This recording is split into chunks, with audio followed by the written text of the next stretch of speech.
পুৰুষ উদ্ধাৰ কৰি আমাৰ দেখো পদক ৰাজাৰ বচনে তুষ্ট হৈ লহৰি ধীৰে ধীৰে চলি যান্ত যত নৰ নাৰী চাউ নেত্ৰ ভৰি আনন্দৰ নাহি অন্ত মোহন অনুঘন শ্যাম তাতে শুভে পিতবাস নয়ন কমল মধুৰ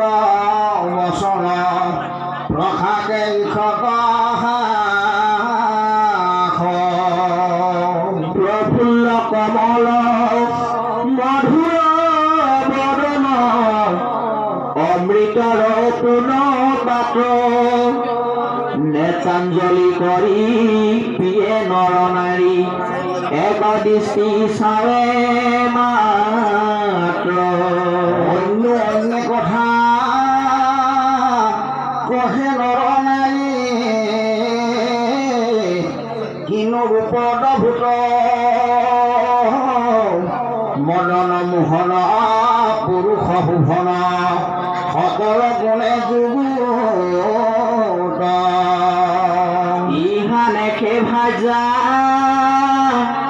হৈৰেক যুগুতি ৰুক্মিণী যেন কামিনী কদাচিতো আন পুৰুষক যোগ্য নুহি নুহি হুলক্ষিণী পৰমা সুন্দৰী ৰুক্মিণীক যোগ্য কৃষ্ণে সেউ চিত স্বামী যেবেহে সিদ্ধি আবেশে আবেশা দেবিধি তেতু জীৱ জীৱ আমি ৰামে জন্মে জন্মে যত পুণ্য কৰি আছো আমি হবে নৰ নাৰী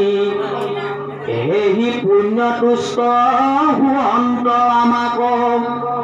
চলিত ঈশ্বৰ এতেকে কৃপা কৰন্তু আমাক পুষ্ট হুয়া জগন্নাথ তাহি কৃষ্ণ আদি ৰুক্মিণীক বিহাস কৰন্তু কবিধি ৰামেহি মহাপ্ৰেমে কহে নৰ নাৰী কৃষ্ণৰ ৰূপক দেখি হৰিও সবাকে সাক্ষীও আমাকে কটাক্ষে শান্তনি ৰেখি ৰাম শুনা সৰ্বজন তৰুক মোহন কৃষ্ণৰ ইটো চৰিত্ৰ এহি সে সকল জগত মংগল শুনন্তে হৰে দুৰিত